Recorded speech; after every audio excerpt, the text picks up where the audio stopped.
आता एक खरं सांगा पोराव, खाऊ नका तुम्ही पण खरं सांगा, सुईच्या टोकाला जादा लागला असेल का 6 पायाला जादा लागला असेल? जादा खायचं आणि कमी नाही खायचं. काय लोक बदमाश आहे. इथे एक घोटाळा झाला दुधाळीच्या लोका हो, तुमच्या लक्षात आला का नाही आला? लय मोठा घोटाळा झाला. काय घोटाळा झाला? सुईच्या टोकानं लावलं ते तुमचंच होतं, ते तुम्ही खात नाही. आता माशीनं आणलं ते तुतारीचं आहे का धनुष्यबाणचं आहे, राष्ट्रवादीचं आहे का काँग्रेसचं आहे, काय माहिती आहे का पंजाचं आहे, कोणीही कोणाचं खातं. म्हणून आता तुमच्या गावात कोणी बाहेर जात नाही, चांगली गोष्ट आहे. पण जात असन कोणी तर त्यांच्या घरी जा, त्यांना विनंती करा, बाबा हो इतक्या दिवस खाल्लं आता बस झालं आहे का नाही, शौचालय वापरायला लावा त्यांना. अज्ञानामुळे हे झालेलं आहे. एवढ्या सगळ्या गोष्टी आम्ही दिल्या आणि लोकाला करायला लावलं, पण लोकांकडून टॅक्स घेतला आणि लोकाला सुविधा दिल्या, पण लोकांनी आमचं का ऐकलं हा प्रश्न शिल्लक राहतो आहे का नाही. तर आम्ही लोकांसंग कपटपणा केला. सरपंच, उपसरपंच, सदस्य, ग्रामसेवक नीट ऐका, आम्ही लोकांसंग कपटीपणा केला, त्यांच्या हितासाठी केला.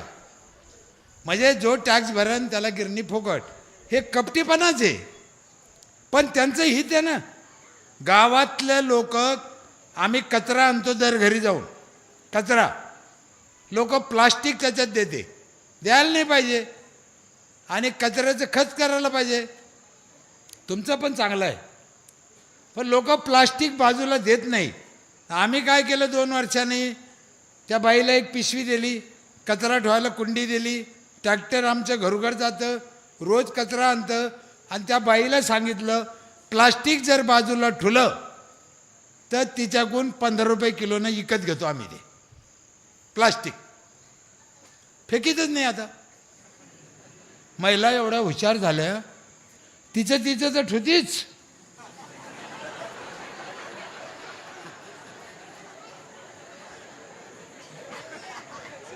पण शेजारीन गावाला गेली तर तिचं पण उचलून ठेवते. म्हणून मी म्हणतोय रानडुकरं सांभाळणं सोपं नाही. कपटपणा करा पण त्यांच्या हिताचं करा, त्यांची आई होऊन करा. आणि सरपंचांना आई झालंच पाहिजे गावचं. तो पंढरपूरचा पांडुरंग आहे ना, कमरेवर हात देऊ नये, युगे 28 झाले हात काढीत नाही, पण आमचा सरपंचाचा हात 24 तास गावासाठी मोकळा राहू शकतो. म्हणून त्या विठ्ठलापेक्षा बी मी गावच्या सरपंचाला जास्त मान देतो.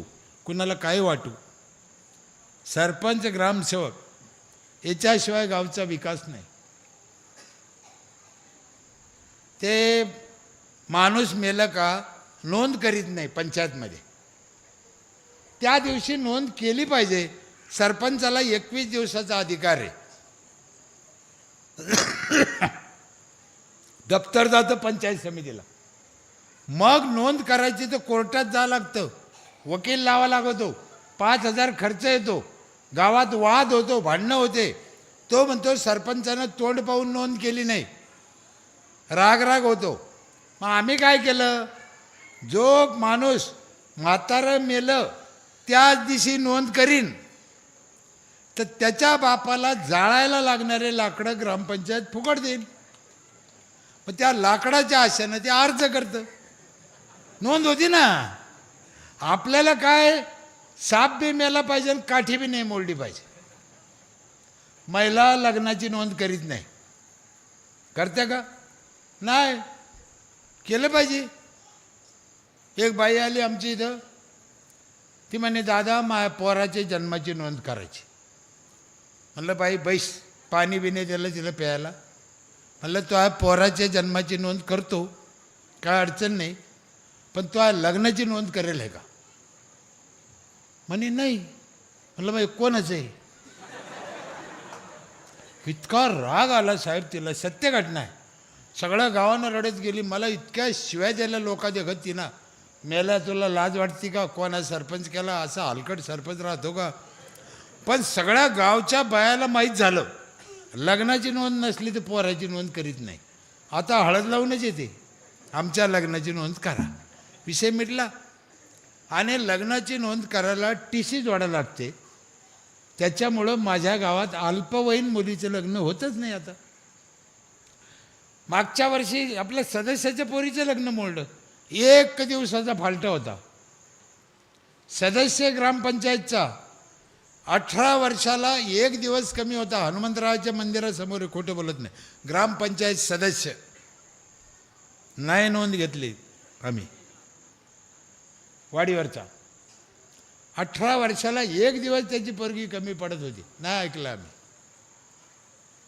हे राग नाही आहे, लोकाला वळण लागलं. लोक शिकले पाहिजे, लोक हुशार झाले पाहिजे, आणि त्याच्यात त्याचं कल्याण आहे. म्हणून आम्ही अशा कपटी योजना केल्या. कपटी बाईच्या घरी जायचो, तिला विचारायचो तुला कोणतं झाड आवडतं, ती जे नाव सांगेन तेच झाड आणून द्यायचं, तिला भेट द्यायचं, लाव बाई. खुद लावती. आपण आणलेले झाडं तिला काय द्यायचे, तिला तिच्या आवडीचे द्यायचे ना. मी एकदा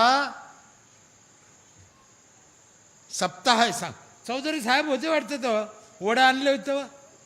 हे साहेबच होते ना, वडं आणलं, बायाला वडं लावायला लावली होती मी, वड सावित्री पौर्णिमेला. तुम्ही वड्याची पूजा करता का नाही? करते, सगळ्या बाया करते, आमच्या इथं करते. यायला म्हणलं वडं आणा, हे म्हणे वडं लावायलाही जागा लागते, कुठं लायचं. म्हणलं आपल्याला लावायचे नाही, यायला वाटून द्यायचे. कुठं लावू?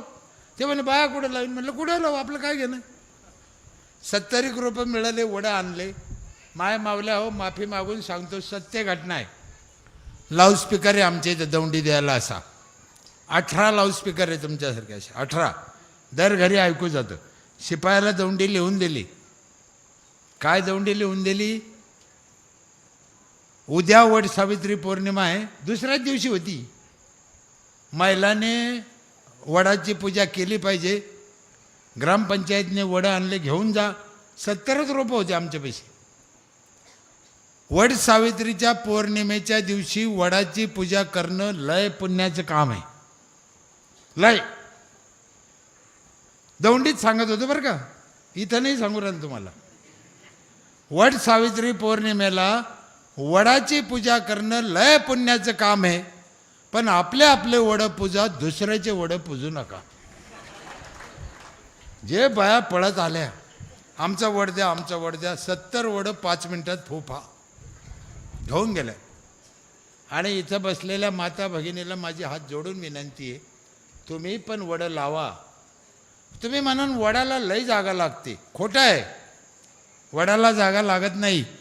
जसं तुमच्या घरापुढं एका बाजूला तुळस आहे, तसा दुसऱ्या बाजूला वड लावा. वड 24 तास ऑक्सिजन देतो. सावित्रीनं तिच्या नवऱ्याला वडाखाली आणलं, म्हणून त्याला ऑक्सिजन मिळाल्यावर जिवंत झाला होता तो. ही सत्य घटना आहे. ते काय देवादिकाचा चमत्कार नाही. वड 24 तास ऑक्सिजन देतो. म्हणून कुंडीत वड लावा. आणि कुंडीत वड लावले ना, त्याचे लय फायदे आहे साहेब. वडाच्या झाडाच्या बुडाला 1 कोटी लिटर पाणी साचलं जातं. 1 कोटी. किती शेतात. कुंडीत लावलं तर त्याचे फायदे सांगू का ओ महिला दुधाळच्या ताई? हा, लावताना फायदा सांगू का? एखादा सांगतो. हा,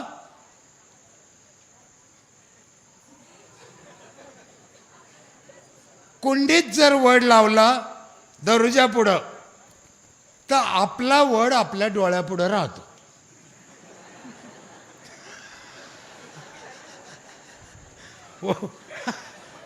वड्या खोड्याला लावला तर त्याला लय पारुंब्या फोटा द्या. म्हणून आपला कुंडीत लावा ना आपल्या डोळ्यापुढे ठेवा वड. दर महिला वड. जशी तुळस तसा वड. माणसानं कसं लावलं, तुळस लावा तुळस लावा, तुळस डोळ्यापुढे ठेवतो, वड बी डोळ्यापुढे पाहिजे ना. एकी बाजूला तुळस एका बाजूला वड लावा. जेवढे झाडं लावतात तेवढे कमी आहे. माझे हात जोडून विनंती आहे गावकऱ्याला, जेवढे झाडं लावतात इथून पुढे मागं कोणते लावले जाऊ द्या, फळाचे लावा, फळाचे. उद्या पोरं खातेन खाऊ द्या. कौट जांभूळ, कौटचं झाड आहे का गावामध्ये? किती आहे कौट? चांगली गोष्ट आहे. ते कौटचं मला कधी खायलाच दिसत नाही. आणि जेवढे फळाचे झाडं आहे ते सगळे झाडं एक एक पद्धतीने. माझ्या इथे स्मशानभूमीमध्ये आता लाकडात जाळीत नाही आम्ही, गवऱ्यात जाळतो, गवऱ्यात, शेणाच्या गवऱ्या.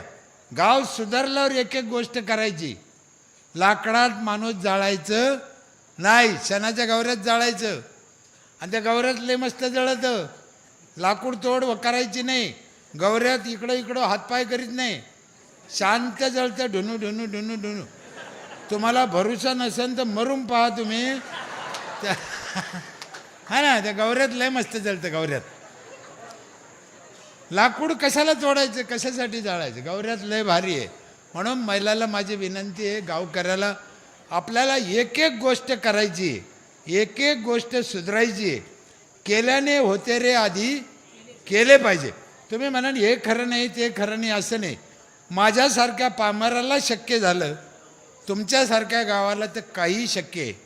इथं किती पोरं इंजिनियर आहे, इथं किती पोरं ITला आहे, किती पोरं सर्व्हिसला आहे. चांगले लोक आहे, हुशार लोक आहे, शिकलेले लोक आहे, MIDCच्या जवळचे लोक आहे, जवळून समृद्धी गेलेला आहे. दुद्धडचं वैकुंठ व्हायला काहीच उशीर लागणार नाही. आणि येणाऱ्या कीर्तनकाराला माझे हात जोडून सांगणं आहे, इथं येणाऱ्या कुठे बी असो, आणखीन कुठं, समाजाला वैकुंठात जायचा रस्ता दाखवू नका.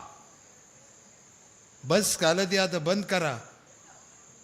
कोण वैकुंठात गेला आणि कोण वैकुंठातून आला, आणि हाय कुठं ते चंद्राच्या पलीकडे नगरला आहे, कुठं आहे वैकुंठ? आम्हाला वैकुंठाचा रस्ता दाखवू नका. दुद्धडचं वैकुंठ कसं करायचं तो मार्ग आम्हाला दाखवा, दुसरा मार्ग आम्हाला नको. आणि होऊ शकतं साहेब, होऊ शकतं, याच्यात काहीच अवघड नाही. सोन्यासारखे माणसं आहे, तुम्हाला सोन्यासारखे दिवस. तुम्ही आता जवळ आहे, त्या रस्त्यावर आहे. मी तुम्हाला मनापासून दंडवत करतो. तुम्ही भाग्यवान लोक आहे, तुम्ही इथपर्यंत आले. थोडं चालायचं आहे आता, काय लय लांब नाही. आपसात हेवे दावे करायचे नाही. एकमेकाला जीव लावा, एकमेकाला घेऊन चाला. यारे यारे लहान थोर, संतांनी किती सांगितलं, खरा तो एकाची धर्म जगाला प्रेम अर्पावे, जगी जय ही नातपत दलित तया जावोनी उठवावे. साने गुरुजींनी सांगितलं. त्याच्या पुढचा टप्पा सांगू, जे तुम्ही अजून करायचे नाही, पण तो टप्पा एकदा त्या टप्प्याच्या पुढे माणूस गेला ऑटोमॅटिक होतं. माझ्या इथे यावर्षी 3 सुना आंतरजाती आल्या. सख्या सुना आमच्या 3 गावातल्या, आणि मस्त नांदू राहिल्या. आणि जोपर्यंत आंतरजाती विवाह व्हायचे नाही तोपर्यंत देश सुधारायचा नाही, हे लक्षात ठेवा. काळ्या दगडावरती रेगे. हे पुरे बदमाश आहे. हे जेवढे मंत्रिमंडळात बसले ना हरामखोर, याची एकाची सोयरीक जाती संघ नाही आहे. कोणाची आहे? एक नाही, एकाही मंत्र्याची सोयरीक त्याच्या जातीत नाही. आणि ते आमच्यात भांडणं लावते खाली. इथं नरहरी सोनाराला मान आहे, इथं सजन कसायला मान आहे, इथं वेशाला मान दिला वारकरी संप्रदायानं. हा साधा संप्रदाय नाही. म्हणून मला वारकरी संप्रदायाचा गर्व आहे. आणि तुम्ही वारकरी संप्रदायाला एवढं मानता, लय चांगली गोष्ट आहे. जगात आपलं कल्याण व्हायचा एकच रस्ता आहे, वारकरी संप्रदाय. आणि तुम्ही तो टिकून ठेवला, चांगली गोष्ट आहे. सप्ताह करा, हरिपाठ करा, भजन करा, काकडा करा. याच्यातून काय शिकायचं तुम्हाला सांगू. आम्हाला मी म्हणलं ना, आम्हाला सांगितलं नाही. ज्ञानेश्वर महाराजांनी एका ठिकाणी काय सांगितलं, संसार सुखाचा करायचा आहे. बरोबर आहे. अवघाची संसार सुखाचा करीन. आणि हे ज्याला अक्कल नाही ते म्हणतो संसार सोडून द्या. संसार सोडून द्या आणि काय करा, अंगाला वाव होऊन द्या. संसार सोडायचा नाही, संसार सुखाचा करायचा आहे. आणि सुखाचा संसार करायसाठी सप्ताह आहे. या सप्ताहामध्ये 7 दिवसात ज्ञान घ्यायचं, मनापासून ऐकायचं. मी आलो पाहतो ना, संध्याकाळी सगळे एका पंक्तीला बसत होते, गोडी गोविंदानं फराळ करत होते, नाचत होते, बागडत होते, हरिपाठ करत होते, भजन म्हणत. खरंच चांगली गोष्ट आहे. मला मनापासून आनंद झाला. दुद्धडसारखे महाराष्ट्रात अनेक गावं हो, त्यांना सुख मिळो, त्यांच्या गावचं स्वर्ग हो. अहो, एका ठिकाणी तुकाराम महाराजाच्या अभंगात काय लिहिलं माहिती आहे, स्वर्गीचे लोक इच्छिते. महाराज यांनी स्वर्गीचे देव इच्छिताती, म्हणजे पृथ्वीवर यायला देव तरसले आणि हे आम्हाला स्वर्गात काय घेऊन जाते. मग काही गरज नाही. आपला इथं स्वर्ग आहे. कशी घाण होती इथं, तुम्हाला आठवत असेल. किती चांगलं झालं, किती माझे पाय रोखले नाही आले तर मी आत्महत्या तिकडे गेलो चालत. मला खरं मनापासून आनंद झाला. गाव मनाने एवढं पैसे वर्गणी करून केलं, लोक वर्गणी. मी मनापासून दंडवत करतो बा, इतके चांगले माणसं पाहिले. अजून बी ज्या ज्या वेळेस तुम्ही भाजपमध्ये राहा, तुम्ही काँग्रेसमध्ये राहा, तुम्ही राष्ट्रवादीत राहा, मला घेणं नाही. पण ज्या दिवशी गावाचा विषय येईल त्या दिवशी सगळ्यांनी एक व्हा. आपल्या गावचं हित आपण करा. आपली काय म्हणायचं अभंग, आपण आपली आपुली आपण करा सोडू नको. बरोबर आहे. तो बी अभंग तोच आहे, जो असे आपुल्या काय आपुल्या हिता जो असे जाग. मला येत नाही ना अभंग म्हणता, पण माहीत आहे ना. कीर्तनात ऐकलं, प्रवचनात ऐकलं, थोडं ध्यानात ठेवलं. म्हणून आपण सगळ्यांनी या गोष्टीचा आनंद घ्या. आज महाराज लय चांगले, तुम्हाला माहीत आहे, तुमच्या गावाला एकदा येऊन गेलेले सानप महाराज हिंगोलीचे, आमचे दोस्तच आहे महाराज. आदर आहे. शक्य झालं तर मी पण कीर्तनाला थांबणार आहे. महाराज लवकर आले असतील बहुतेक. पुन्हा एकदा साहेब 9:40 झाले. आपल्याला 15-20 मिनिटाची सुट्टी द्यायची आहे आणि लगेच कीर्तन 10 वाजता. 9 पावणे 10 झाले. बोलायच्या नादात, खरं म्हणजे ह्या व्यासपीठावर माझ्यासारख्या पामरानं बोलू नये.